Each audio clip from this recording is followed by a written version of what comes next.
Welcome back दोस्तों। आज मैं आपके सामने रिसेंटली थिएटर में रिलीज हुई एक Telugu suspense investigation based movie को लेकर आया हूँ, जिसका नाम है CSI सनातन। सालों मुझे एक बात समझ में नहीं आती, CBI और CID क्या देश छोड़कर भाग गए थे जो दो और डिपार्टमेंट को लॉन्च किया। कल तक HIT हिट और आज CSI। मूवी के बारे में बात करें तो मूवी तो मुझे अच्छी ही लगी। इस मूवी का कॉन्सेप्ट हमने ऑलरेडी एक मलयालम मूवी में देख चुके हैं, सो मेरे लिए तो कुछ नया नहीं है इसमें। लेकिन इस मूवी में जो इन्वेस्टिगेशन पार्ट चलता है ना, वो मुझे बहुत ही अच्छा लगा। और इसी तरह इस मूवी के जरिए से डायरेक्टर भाई साहब एक बहुत ही अच्छा सा मैसेज देते हैं, जो हम सारे इंडियंस को अप्लाई करना जरूरी है। क्लाइमैक्स में आप भी सोचना इस बात को लेकर। तो चलिए बिना टाइम वेस्ट किए लेट्स स्टार्ट। उससे पहले लुटा दो प्यार, फॉलो इंस्टाग्राम। मूवी की शुरुआत में ही एक टीवी न्यूज चैनल वाले VC फाइनेंस कंपनी के बारे में न्यूज टेलीकास्ट करते रहते हैं, और इसी तरह पब्लिक में कुछ लोग इस कंपनी के बारे में पॉजिटिव बातें करते रहते हैं, कुछ पब्लिक इस कंपनी को हेट करते रहते हैं। इसी बात को जानने के लिए ये टीवी न्यूज चैनल वाले उस कंपनी के CEO विक्रम को अपने स्टूडियो बुलाते हैं। सॉरी, ये खुद जाते हैं उसकी कंपनी को। बात यह है कि विक्रम ने इस कंपनी को 10 या 12 साल पहले स्टार्ट किया था, और विक्रम का टारगेट है गरीब लोग और मिडिल क्लास फैमिली। ऐसे लोगों को विक्रम 0% इंटरेस्ट लोन देता है, और इसी तरह वही पब्लिक इसकी कंपनी की इन्वेस्टर्स है। मतलब हर रोज एक बंदा इसकी कंपनी में 10 रुपए इन्वेस्ट करना होगा। 5 साल के बाद 18,000 देने के बजाय विक्रम की कंपनी 50,000 रुपए देती है, और इसी तरह उसी स्कीम को और थोड़ा एडवांस करने के लिए और 5 साल एक्सटेंड करते हैं। सो इस तरह से विक्रम अपनी कंपनी के बारे में बताने लगता है। खर्च के बाद इसी के कंपनी में कुछ पार्टी शार्टी चलने लगती है। इस पार्टी में ऑलमोस्ट 30 लोग आते हैं। ऑलमोस्ट काफी सारे लोग ड्रिंक्स वगैरह करने लगते हैं। जब सारे लोग पीकर टल्ली हो जाते हैं, तभी कोई अनजान बंदा या अनजान बंदी विक्रम को गोली मार देती है। इसके ऊपर 3 नहीं बल्कि 4 गोलियां चलाता है। उसके बाद क्या था, तभी ये खबर पुलिस वालों को, न्यूज चैनल्स वालों को पता चल जाती है कि विक्रम का मर्डर हो गया। कमिश्नर ये केस CSI सनातन को सौंपने के लिए कहता है। सो यहाँ पर रुद्रा नाम का पुलिस ऑफिसर अपने कांस्टेबल को सनातन के बारे में बताने लगता है कि CSI का मतलब है क्राइम सीन इन्वेस्टिगेशन, और इनका काम ये है कि पुलिस से पहले ये लोग वहाँ पर जाकर क्राइम सीन की अच्छे से इंस्पेक्शन करके सैंपल्स कलेक्ट करके फॉरेंसिक वालों को देना है। फॉरेंसिक से और क्राइम सीन से जो रिपोर्ट आती है उसी को एनालिसिस करना इनका काम होता है। यही से ऑलमोस्ट 40% के सॉल्व हो जाते हैं। अबे साला जरूरत ही क्या है, फॉरेंसिक ही काफी है। खैर इसी में ऑफिसर रुद्रा अपने कांस्टेबल को सनातन का एक छोटा सा इंसिडेंट बताने लगता है। ये 1 साल पहले होम मिनिस्टर की बेटी किडनैप हो गई थी।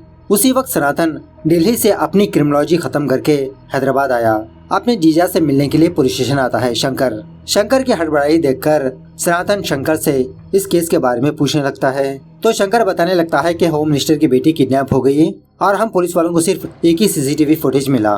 तो सनातन इस CCTV फुटेज को देखने की विश करके बार बार देखने लगता है, और इसको ये बात पता चलती है कि जब बच्ची किडनैप हुई थी उस वक्त उस बच्ची का शैडो ठीक उसके पैरों के नीचे था। लेकिन CCTV फुटेज में टाइम कितना दिखा रहा है, 4:30 के आसपास, जिसका मतलब किडनैपर्स ने CCTV फुटेज को मैनिपुलेट किया पुलिस को भटकाने के लिए। उसके बाद सनातन जब उसी एरिया का दोपहर का CCTV फुटेज चेक करने पर सनातन को वो किडनैपर नजर आता है जो होम मिनिस्टर के घर के पास चक्कर लगा रहा था, और इसी तरह पुलिस वालों को उस किडनैपर का लास्ट लोकेशन किसी और जगह पर दिखा रहा होता है। उसके बाद नो सिग्नल। सो सनातन एक हैकर को बुलाकर एक मोबाइल कंपनी का डेटा हैक करने के लिए कहता है। हैक करने के बाद उस किडनैपर के EMI नंबर को ट्रेस करने के लिए कहता है। तो फाइनली सनातन को वो किडनैपर मल्ली का लोकेशन पता चल जाता है। उसके बाद सनातन वहाँ पर जाकर उन लोगों को मार पीट कर होम मिनिस्टर की बेटी को बचा लेता है। मतलब यहाँ पर एक फाइट सीन चलती है। खैर प्रेजेंट डे पर रुद्रा के कहने पर सनातन क्राइम स्पॉट पर पहुँच जाता है। सनातन की टीम उस एरिया की अच्छे से इंस्पेक्शन करने लगती है। उसके बाद पूछने लगता है कि डेड बॉडी को पहले किसने देखा। तो एक ऑफिस बॉय आकर जो कुछ हुआ वो सारी बात बताने लगता है कि एक्चुअली आज रात यहाँ पर पार्टी चल रही थी, सारे लोग दारू वगैरह पी रहे थे। अचानक से क्या हुआ पता नहीं, सारे लोग टल्ली होकर गिर गए। तभी विक्रम के कमरे से गन शॉट की साउंड आने पर जब मैंने वहाँ पर जाकर देखा तो किसी ने विक्रम सर को मार दिया। खैर क्राइम स्पॉट पर सनातन को कुछ बुलेट शेल्स मिलते हैं। उनमें से 3 9mm के होते हैं और चौथा 3mm का, जिसका मतलब विक्रम को 2 लोगों ने मारा। पहली बुलेट तो सीने में धस गई, बाकी 3 बुलेट्स पेट पर लगी। उसके बाद CCTV फुटेज चेक करने पर कुछ भी नहीं मिलता, सारा फुटेज डिलीट हो चुका होता है। खैर उसके बाद फॉरेंसिक डॉक्टर सनातन को बुलाकर कहने लगता है कि विक्रम के बॉडी पर 4 बार फायरिंग हुआ। विक्रम तो पहली बुलेट पर ही मर गया, पता नहीं किलर ने दोबारा 3 बार फायर क्यों किया। और जो पहली बुलेट चली थी सीने में वो बुलेट विक्रम की बॉडी से मिसिंग है। बुलेट्स में काफी सारे टाइप्स होते हैं। पहले स्टेज पर आते हैं मेटल्स के, उसके बाद ice bullet, bone bullet and other thing. और जो 3 mm की बुलेट है वो ब्रिटिश जमाने की गन हो सकती है। खैर थोड़ी देर के बाद विक्रम की वाइफ वहाँ पर आती है। सनातन और रुद्रा से कहने लगती है कि विक्रम और उसकी शादी 5 साल पहले हुई। विक्रम के क्लोज उसकी को पार्टनर दिव्या है और मैंने सुना है कि विक्रम और दिव्या का चक्कर चल रहा था। विक्रम मेरे साथ ज्यादा टाइम नहीं स्पेंड करता था। शायद दिव्या ने ही विक्रम को मार दिया कंपनी हासिल करने के लिए। सर मुझे तो उस पर ही शक है। 10 साल से वो दोनों एक साथ काम करते आ रहे हैं। उसके बाद सनातन उन 30 लोगों को बुलाता है जो पार्टी में शामिल हुए और इनमें से सनातन एक लड़की को देखकर शॉक में रह जाता है। इसका नाम है सुदीक्षा। बात यह है कि 2 साल पहले सनातन और सुदीक्षा रिलेशनशिप में थे। काम की वजह से सनातन सुदीक्षा को ढंग से टाइम ना देने की वजह से सुदीक्षा ने सनातन को ब्रेकअप कह दिया। इसीलिए 2 साल के बाद सनातन सुदीक्षा को इस कंपनी में देखकर शॉक में रह गया। और एक्चुअली उस वक्त सनातन एक केस पर काम कर रहा था। उस केस में कल्प्रिट और कोई नहीं मल्ली होता है जो प्रेजेंट डे पर होम मिनिस्टर की बेटी को किडनैप किया। 2 साल पहले सनातन ने मल्ली को पकड़ लिया था। उसी वक्त सनातन का जीजा शंकर सनातन को कॉल करके एक बैड न्यूज सुनाता है कि इसका भाई संजय मर चुका है। ये खबर सुनते ही सनातन शॉक में रह जाता है और मल्ली इसके हाथों से बच निकल जाता है। एक्चुअली संजय की मौत कार्डियटिक अटैक से हुई। इस तरह से झटके में सनातन की जिंदगी से इसका प्यार चला गया, इसका चहेता भाई चला गया और रिसेंटली पुलिस का एग्जाम लिखने वाला था, वो एग्जाम भी गया। उसके बाद शंकर के कहने पर सनातन दिल्ली जाकर क्रिमिनोलॉजी की स्टडी करने लगा। हर प्रेजेंट डे पर सनातन सुदीक्षा से पूछने लगता है कि तुम तो MBBS हो, इस कंपनी में जॉब क्यों कर रही हो। सुदीक्षा कहने लगती है सम पर्सनल प्रॉब्लम्स। उसी तरह बचे लोगों से पूछताछ करके सनातन 5 लोगों को फिल्टर करता है। मतलब शायद इन 5 लोगों में से कोई एक है जो विक्रम को मारा। एक्चुअली ये टेक्निक सनातन ने अपनी क्रिमिनोलॉजी में स्टडी किया था। पूछताछ के दौरान ये 5 लोग हड़बड़ाने लगे। उसके बाद सनातन दिव्या को बुलाकर इस पर ब्लेम करने लगता है कि शायद तुमने ही विक्रम को मारा होगा, क्योंकि अगर विक्रम मर गया तो सारी कंपनी तुम्हारी। दिव्या यही कहने लगती है कि अगर मैं मारना चाहती थी तो कब का मार चुकी होती, इतने साल वेट क्यों करती। और इसी तरह इस कंपनी में हम दोनों के अलावा एक और पार्टनर भी है, राजवर्धन। राजवर्धन एक मिनिस्टर होता है जो इसी कंपनी का एक पार्टनर होता है, लेकिन अंदर का। कल रात पार्टी में राजवर्धन भी आया था, काम होने की वजह से वो जल्दी चला गया। और इसी तरह कल मैंने ये देखा कि विक्रम पवन को डांट रहा था, मैंने उनकी बातें तो नहीं सुनी। सनातन पवन को बुलाकर पूछने लगता है कि कल रात विक्रम और तुम दोनों के बीच क्या झगड़ा हुआ। पवन कहने लगता है कि सर मैं एक ऑडिटर हूँ। विक्रम ने मुझे शेयर वैल्यूज बताने के लिए कहा, लेकिन उन वैल्यूज में थोड़ा ऊपर नीचे नजर आने पर मैंने विक्रम से पूछा तो विक्रम मुझे डांटने लगा। और इसी तरह पवन सनातन को ये भी कहने लगता है कि पार्टी में विक्रम जानबूझकर रासिया के ऊपर ड्रिंक कराकर उसको पर्सनली टच कर रहा था। रासिया बेचारी साइड में जाकर रोने भी लगी थी। जब सनातन रासिया को बुलाकर पूछने पर रासिया यही कहने लगती है कि विक्रम रासिया को कुछ अजीब निगाहों से देख रहा था, काफी सारी बार सेक्सुअली अब्यूज भी किया था। उसके बाद सनातन सलीम को बुलाता है। सलीम यही कहने लगता है कि सर कस्टमर्स को कोई भी प्रॉब्लम होगी तो मैं ही सॉल्व करता हूँ, इसीलिए विक्रम सर मुझसे थोड़ा क्लोज रहते हैं। पार्टी के दौरान किसी कस्टमर का कॉल आने पर मैं साइड में जाकर उस कस्टमर से बात कर रहा था, तो उसी सिक्योरिटी रूम में मैंने किसी अनजान बंदे को देखा। उसके बाद सनातन सुदीक्षा को बुलाता है। सुदीक्षा कहने लगती है कि सिर्फ 8 महीनों से ही सुदीक्षा इस कंपनी में काम कर रही है, इस कंपनी के बारे में ज्यादा डिटेल्स नहीं जानती। जब मिनिस्टर राजवर्धन इस कंपनी को आता है, जब ये तीनों फर्स्ट या 5th फ्लोर पर जाकर कुछ डिस्कस करते रहते हैं। एक दिन मैं ऐसे ही साइन लेने के लिए विक्रम के पास गई तो राजवर्धन ने मुझे बहुत डांटा। पार्टी के दिन भी थोड़ा सा ड्रिंक किया मैंने, पता नहीं क्या हो गया, मैं बेहोश हो गई। उसके बाद सनातन की टीम 1st और 5th फ्लोर पर जाकर चेकिंग करने लगते हैं। 5th फ्लोर पर सनातन एक लाइट के ऊपर एक मक्खी को देखता है। एक्चुअली मक्खी नहीं, मैगेट्स कहते हैं इसे। सनातन ने क्रिमिनोलॉजी में स्टडी किया था, अगर ये मैगेट्स किसी जगह पर है जिसका मतलब आसपास कोई लाश है, उसी लाश से ही ये मैगेट्स पैदा होते हैं। तो उस मैगेट को हिलाने पर वो मैगेट दीवार के एक छेद में जाकर छुप जाती है। सनातन अपनी टीम को बोलकर इस दीवार को तोड़ने के लिए कहता है। तो उस दीवार के पीछे किसी की लाश होती है, चेहरा तो पहचान में ही नहीं होता। मतलब विक्रम के मर्डर केस के इन्वेस्टिगेशन में एक और डेड बॉडी पाई गई। उसके बाद इस डेड बॉडी को फॉरेंसिक लैब भेज दिया जाता है। डॉक्टर कहने लगता है कि इस बंदे का चेहरा टोटली बिगड़ चुका है, फिर रिकंस्ट्रक्ट करने में 3 दिन लगेंगे। अब सनातन के नजरिए में राजवर्धन एक और सस्पेक्ट है, लेकिन मिनिस्टर को इंट्रोगेट करना इट्स नॉट इजी। सनातन अपने जीजा शंकर को कॉल करके यही बात बताने लगता है कि मुझे राजवर्धन से कुछ पूछताछ करनी है। शंकर कहने लगता है कि एक मिनिस्टर से पूछताछ करने के लिए सम रूल्स एंड रेगुलेशंस को फॉलो करना पड़ता है। सनातन कहने लगता है मेरे पास इतना टाइम नहीं। शंकर कहने लगता है तो रास्ता तुम खुद ही ढूंढ लो। सनातन को होम मिनिस्टर की याद आकर होम मिनिस्टर से हेल्प मांगने लगता है इस केस के डिटेल्स बताते हुए। होम मिनिस्टर राजवर्धन से बात करके सनातन से कहने लगता है कि 4 बजे तुम मिलने जा सकते हो। इस तरह से सनातन की टीम राजवर्धन के घर आती है। पूछताछ के दौरान राजवर्धन पर ही ब्लेम करने लगता है कि कंपनी और उसका पैसा हासिल करने के लिए शायद आपने ही विक्रम को मार दिया। उस रात पार्टी में क्या हुआ, आप पार्टी से जल्दी क्यों चले गए।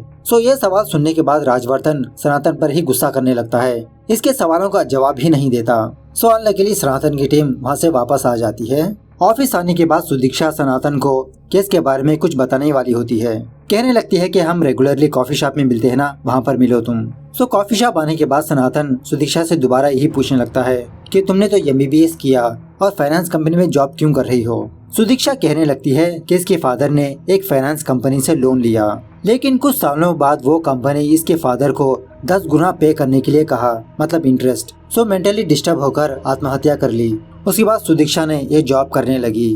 तभी रुद्रा सनातन को कॉल करके फॉरेंसिक लैब आने के लिए कहता है। अब सुदीक्षा मेडिकल स्टूडेंट होने की वजह से सनातन सुदीक्षा को भी लेके जाता है।